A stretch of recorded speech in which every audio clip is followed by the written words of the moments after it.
Picture this, that you are at that place in your life where you have a 0.0001% chance of making it. From your health to the resources at your disposal, the odds are slim. But then you make it.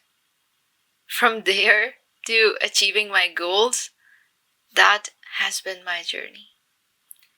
In 2006, I was a borderline anorexic 14-year-old.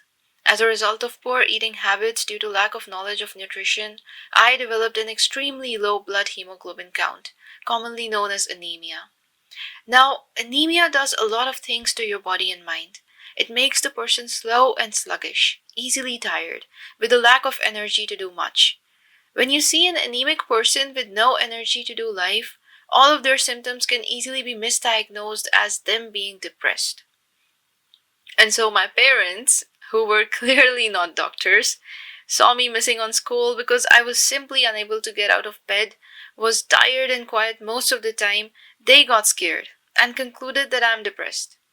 They took me to a psychiatrist who, for reasons best known to them, without preliminary blood work, put me on antidepressants not suitable for teenagers.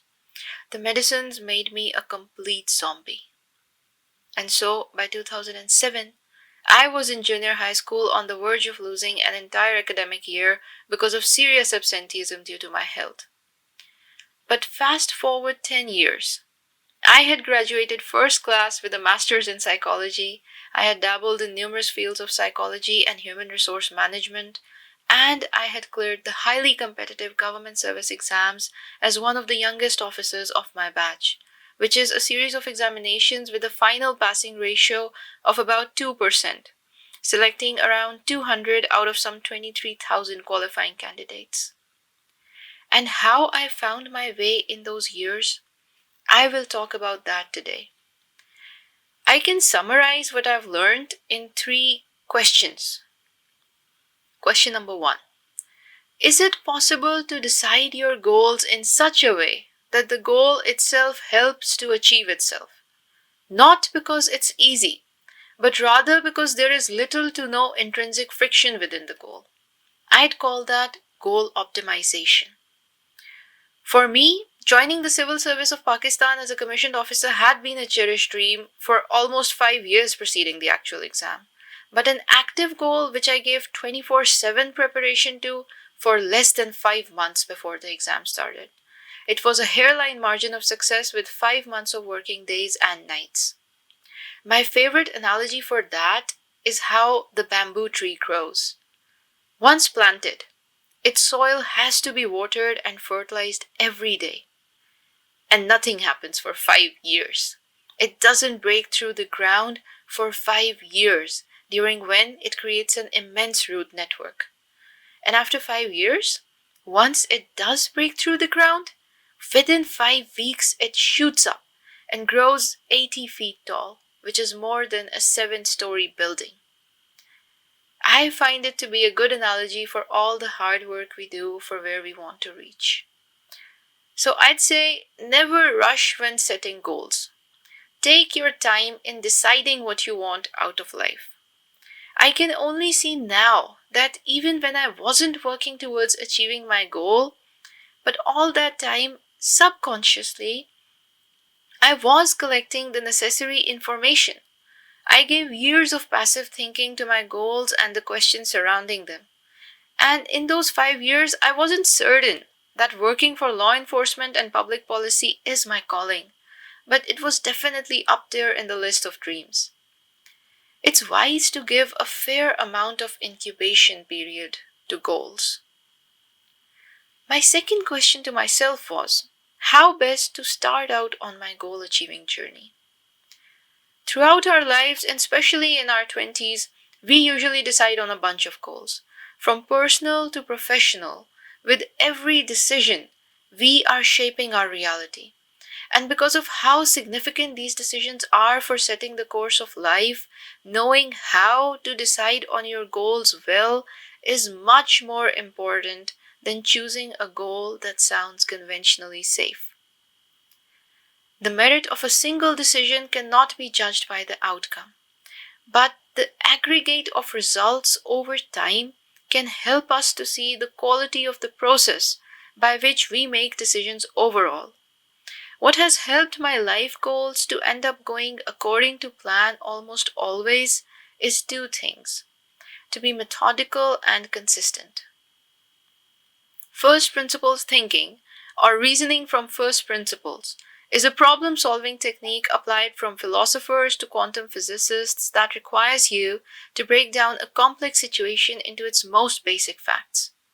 Aristotle defined the first principle as the first basis from which a thing is known. So let me take you through them. First principle thinking requires a person to think systematically, using the basic facts of a circumstance to build complex solutions, asking the why and how questions, a journey that can be a long and winding process. My reasons for choosing to study psychology were very personal and also went back to my first principles approach. Having suffered immensely at the hands of mental health practitioners in my hometown, learning about the science of human behavior and mental health became an area where I wanted to achieve factual knowledge and self sufficiency. And also for my professional goals, I prepared methodically. After deciding to take the exam, I spent most of those 5 months studying the very basics of the 10 different subjects exactly as they were required for those particular exams.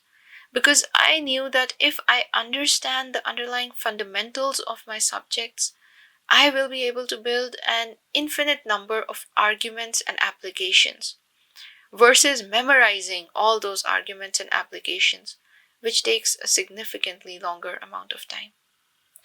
So I'd say goal setting should be logical. It shouldn't be based on analogy or what others are doing. Rather, it should answer your truest questions about what you want to be doing with your life. And my third and the biggest question I asked myself was, can I change? And it's not just about the mindset, but rather in every way possible.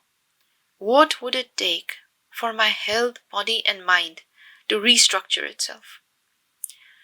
Going back to the time when I was misdiagnosed and at my weakest and messiest, it took the miraculous intervention of another doctor to take one look at my jaundiced eyes and prescribe me a good iron supplement, which I stuck with religiously to actually sort my life out.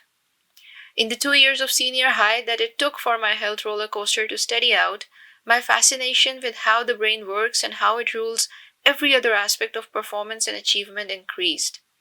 I wanted to know more about how my health affected my mood and how my mind in turn influenced my health.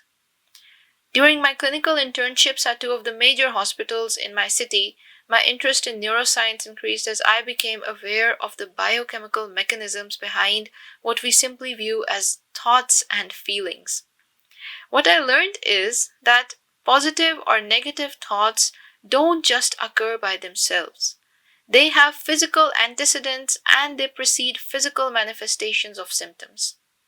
The author and lecturer Bob Proctor summed it up in 3 words: thoughts become things. And the human brain is composed of approximately 86 billion neurons.